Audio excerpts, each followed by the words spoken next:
Irregular period என்னதான் பண்றது? உங்க பிரச்சனைகளை கட்டுப்படுத்த லயன் டேட் சிரப் தினமும் 2 ஸ்பூன். ஸ்ரீ கந்தவிலாஸ் விபூதி குங்குமம் மற்றும் ஸ்பெஷல் பஞ்சாமிர்தம். சிவப்பு சிறப்பு.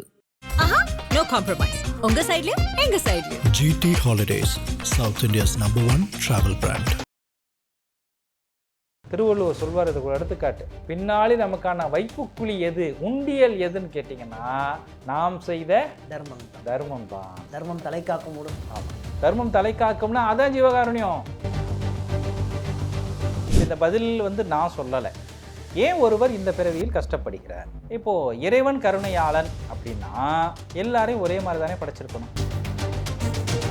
நான் செய்த நன்மைகளுக்கு உண்டான புண்ணிய பலன்கள் எனக்கு இப்பிறவியில் கிடைக்கும். இப்போ நமக்கு இந்த பிறவிகளை எல்லாம் கொடுத்தது கடவுள் கிடையாது.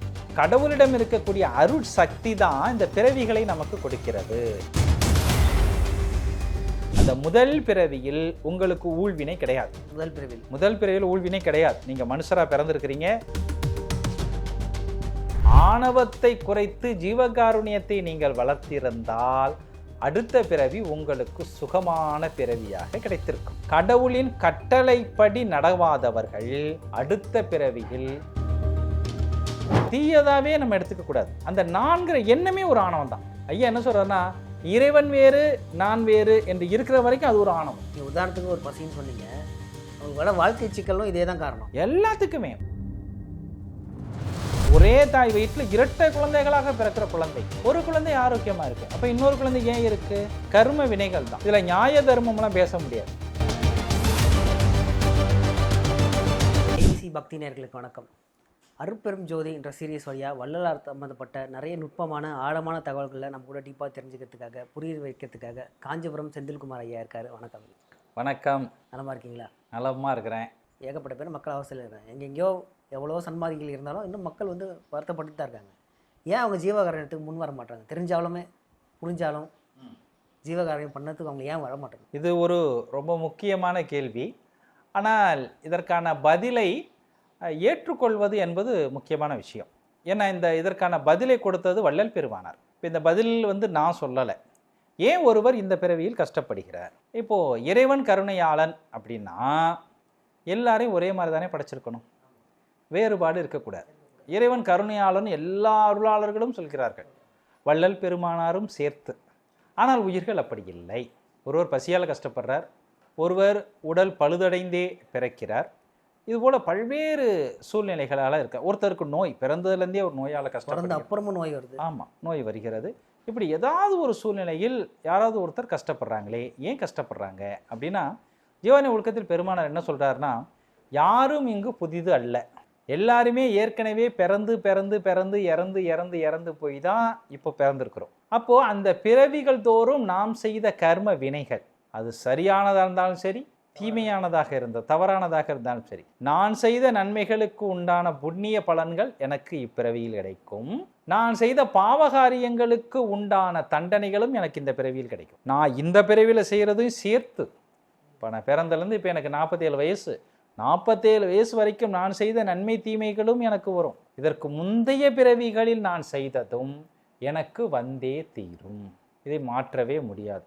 இது சிலப்பதிகாரத்திலும் உண்டு, திருக்குறளிலும் உண்டு, திருமந்திரத்திலும் உண்டு, திருவருட்பாவிலும் உண்டு.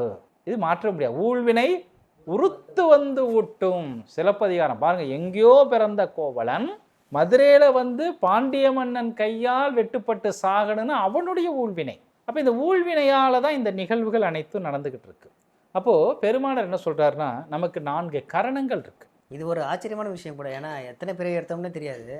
ஆனாலும் அது எல்லாத்தையும் ஒருத்தர் கணக்கு வச்சிருக்காங்க, பேலன்ஸ் மெயின்டைன் பண்ணிட்டே இருக்காங்கன்றது ஒரு ஆச்சரியமான விஷயம்தான். அதை யாரு கணக்கு வச்சிருக்காங்க அப்படின்னு பார்த்தீங்கன்னா, நான் ஏற்கனவே பதிவு பண்ணியிருக்கிறேன். கடவுள் இருக்கிறார். கடவுளிடம் அருள் சக்தி என்று சொல்லப்படக்கூடிய அருட்ஜோதி இருக்கிறது. இப்போ நமக்கு இந்த பிறவிகளை எல்லாம் கொடுத்தது கடவுள் கிடையாது. கடவுளிடம் இருக்கக்கூடிய அருட் சக்தி தான் இந்த பிறவிகளை நமக்கு கொடுக்கிறது. கடவுள் நேரடியாக காரியப்படவில்லை. ஒரு எடுத்துக்காட்டுக்கு எப்படி சொல்றதுன்னா, கடவுள் வேற அருட் சக்தி வேற எப்படி பிரிக்கிறதுனா, இப்போ சூரியன் இருக்கிறான், சூரியனிடமிருந்தா ஒளிக்கதிர்கள் நமக்கு வருது இல்லையா? சூரியனே நமக்கு பண்ணல, நேரடியாக வரல. ஆனால் சூரியன் இருந்தால் ஒளிக்கதிர்கள் வருகிறது. சூரியனே நம்ம கிட்ட வந்தால் நம்ம என்ன ஆகிறது நிலைமை? இல்லையா? அதுபோல கடவுளிடம் இருக்க அருள் சக்தி தான் முதலில் பிறவிகள் எடுப்பதற்கு முன்னால் ஆன்மாக்களை 3ஆக பிரித்தது. பக்குவ ஆன்மா, அபக்குவ ஆன்மா, பக்குவா பக்குவ என்ற ஆன்மாக்களாக பிரிக்கிறது. அதற்கு தகுந்தாற்போல் பிறவிகளை கொடுக்கிறது. இந்த பிறவி சூழல்ல முதல் மனித பிறவியை எடுப்பதற்கு முன்பு வரை பெருமானார் 7 பிரிவுகளாக பிரிப்பார். அதில் முதல் 6 வரைக்கும் மனித பிறவி இல்லை. 7ஆவதா மனித பிறவி கிடைக்கப்படுகிறது. அந்த முதல் பிறவியில் உங்களுக்கு ஊழ்வினை கிடையாது. முதல் பிறவியில் ஊழ்வினை கிடையாது. நீங்கள் மனுஷராக பிறந்திருக்கிறீங்க. கடவுளுடைய அருள் சக்தி என்ன பண்ணுது? நீங்கள் தாவரமாக பிறந்தவர் ஒவ்வொரு படிநிலையாக கடந்து வந்து மனித பிறவி கொடுக்கப்பட்டு விட்டது. அந்த பிறவியில் உங்களுக்கு ஊழ்வினையே கிடையாது. கர்மா கிடையாது. ஆனால் எங்கே கர்மா ஸ்டார்ட் ஆகுது அப்படின்னா, உங்களுக்கு கர்மா கிடையாது, ஆனால் உங்களுக்கு ஆன்மா இருக்கு இல்லையா? ஆன்மார்க்கு 2 குணங்கள், இயற்கையான குணங்கள். ஒன்று ஆணவம், இன்னொன்று ஜீவகாருண்யம். இந்த 2மே மனிதர்களாக பிறந்த அனைவருக்கும் அவருடைய ஆன்மாக்களின் இயல்பான குணங்கள். அவனுடைய கேரக்டரே அதான். ஆணவமும் இருக்குது, ஜீவகாருண்யம் இருக்குது, 2 இருக்குது. இந்த கொடுத்த இறைவன் என்ன பண்ணுகிறார்? மனித பிறவிக்கு மட்டும் இப்போ ஒரு புலி இருக்குன்னு வச்சுக்கோங்களேன். ஒரு புலி ஒரு மானை அடித்து சாப்பிடுகிறது அப்படின்னு சொன்னால், மான் படக்கூடிய வலியையோ வேதனையையோ புலி உணராது. ஏன்னா அதற்கு மனசும் கிடையாது, அதற்கு அறிவும் கிடையாது. அது மானை பார்க்கின்ற பொழுது ஒரு உணவாக மட்டும்தான் பார்க்கும். அப்போ அதுகிட்ட போய் நீங்கள் நியாயம் தர்மம் பேச முடியாது. ஆனால் மனிதனாக பிறக்கின்ற பொழுது கடவுள் என்ன செய்கிறார்? உங்களுக்கென்று ஒரு சின்ன அறிவையும் ஒரு சின்ன சுதந்திரத்தையும் கொடுக்கிறார். மனிதர்களுக்கு என்ன ஆகுது? ஆன்மா இருக்கு. ஆன்மாவுக்கு 2 குணங்கள் இயற்கையாக இருக்கு, ஆணவம், ஜீவகாருண்யம். இதை கொடுத்த இறைவன் என்ன செய்கிறார்? ஒரு சின்ன சுதந்திரத்தையும் அறிவையும் உங்களுக்கு கொடுத்தார். அந்த சுதந்திரத்தையும் அறிவையும் நீங்கள் நல்வழியில் பயன்படுத்தி ஆணவத்தை குறைத்து ஜீவகாருண்யத்தை நீங்கள் வளர்த்திருந்தால் அடுத்த பிறவி உங்களுக்கு சுகமான பிறவியாக கிடைத்திருக்கும். ஆனால் நம்ம என்ன பண்ணிடுறோம்? ஜீவகாருண்யம் ஆன்மாவை இயக்கக்கூடமானே நமக்கு தெரியாது. ஆனால் உனக்கு ஆணவம் இருக்காப்பான்னு கேட்டால் எல்லாரும் கையை தூக்குவாங்க. ஏன்னா இருக்கு, எல்லாருக்கும் தெரியும். நம்ம என்ன பண்ணுறோம்? நம்ம மட்டும் பண்ணுறதில்ல, நம்ம பெற்றவங்க, நம்ம கூட பிறந்தவங்க, இந்த சமுதாயம், இந்த உலகம் நம்மளை என்ன பண்ணுது? ஆணவம் நிறைந்த மனிதர்களாகத்தான் நம்மை வளர்க்கிறது.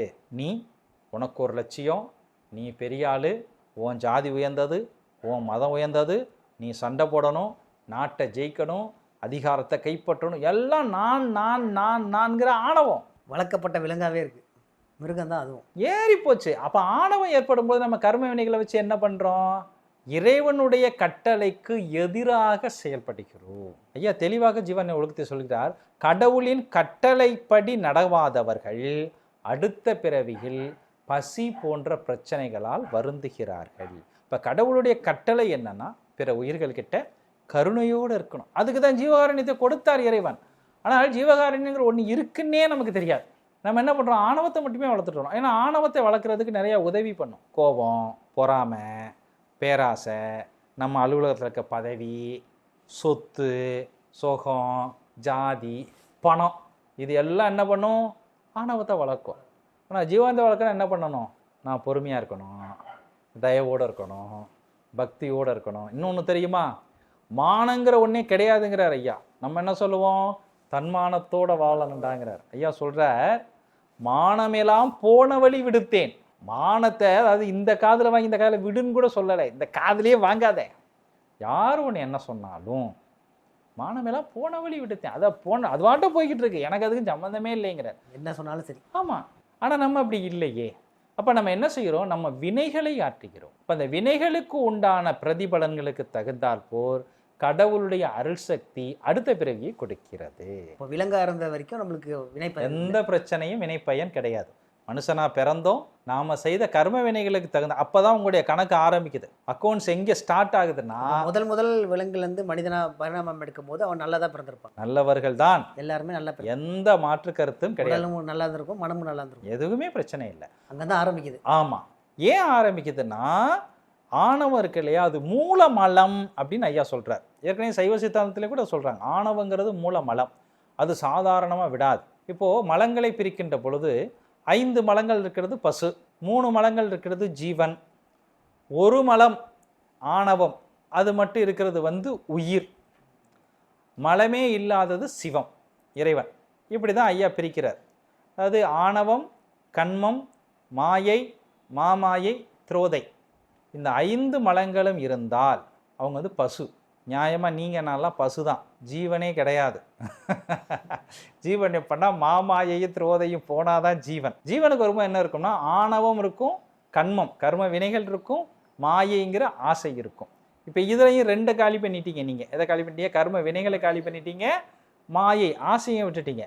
ஆணவம் நிற்கும், ஒன்று மட்டும் நின்றுக்கிட்டே இருக்கும். அந்த ஆணவங்கிறது என்னன்னா தீயதாவே நம்ம எடுத்துக்கக்கூடாது. அந்த நான்கிற எண்ணமே ஒரு ஆணவம் தான். ஐயா என்ன சொல்கிறாருன்னா, இறைவன் வேறு நான் வேறு என்று இருக்கிற வரைக்கும் அது ஒரு ஆணவம்.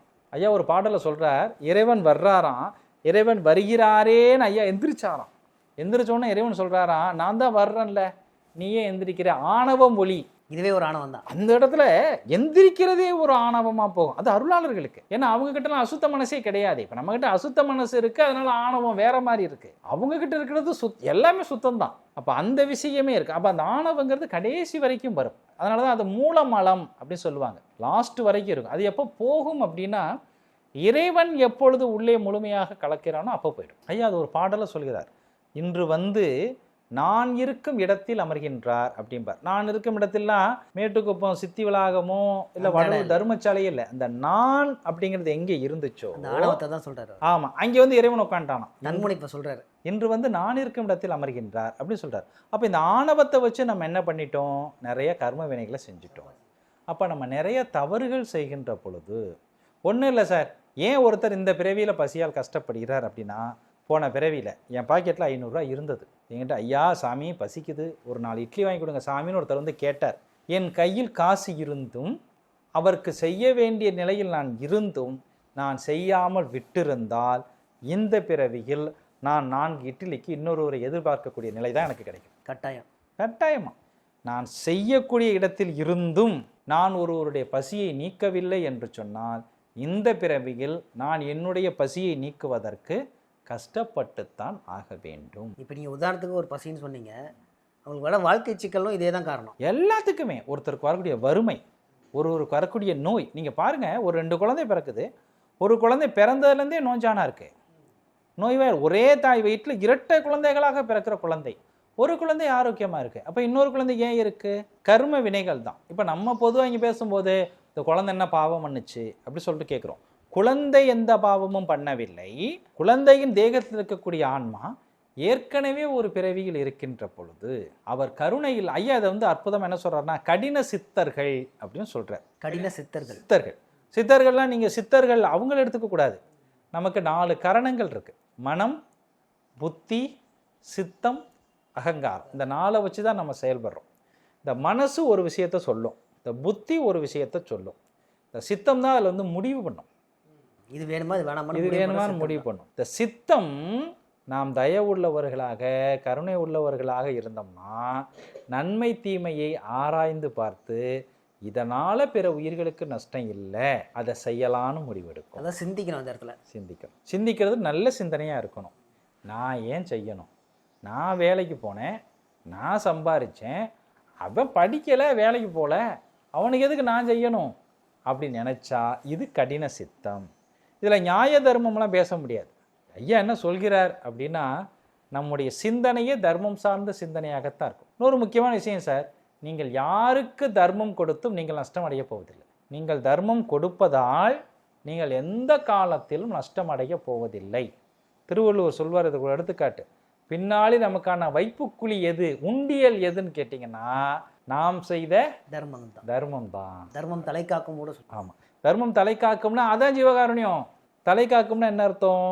தலைக்குள்ள தானே இருக்குன்னு இல்லை, தலை போயிடுச்சுன்னா உயிர் போச்சு சார். உயிர் போயிடுச்சு அந்த அர்த்தத்தில். தர்மத்தை எவர் ஒருவர் உண்மையாக செய்திருக்கிறார்களோ அவர்களுடைய தலை காக்கப்படும், மரணத்துக்கு ஜெயிக்கலாம். தர்மம் தலை காக்கும்னா தர்மத்தை முழுமையாக செய்திருந்தால், பூரணத்துவம் பெற்றிருந்தால் உயிர் காப்பாற்றப்படும், மரணமில்லா பெருவாழ்வு கிடைக்கும். அப்போ இந்த பிறவியில் ஒருவர் பசியாலோ கொலையாலோ பிணியாலோ வருந்துகிறார் அப்படின்னா அவர் போன பிறவிகளில் கடின சித்தம் கொண்டவர்களாக இருந்த காரணத்தினால்தான் இந்த பிறவியில் வருந்துகிறார்கள் என்று நான் சொல்லவில்லை, நம்முடைய தெய்வமாகிய வள்ளல் பெருமானார் சொல்லியிருக்கிறார். ஐபிசி பக்தி சேனலுக்கும் இதை இங்கே வந்து எடுத்த உங்களுக்கும் என்னுடைய மனமார்ந்த நன்றிகள். வணக்கம். நன்றி.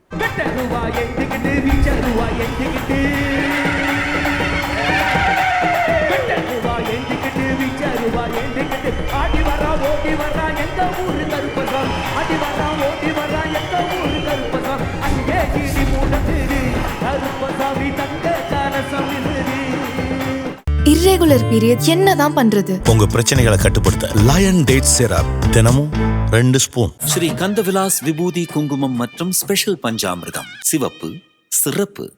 ஆஹா, நோ காம்ப்ரமைஸ். உங்க சைடுலயும் எங்க சைடுலயும். GT Holidays, South India's #1 travel brand.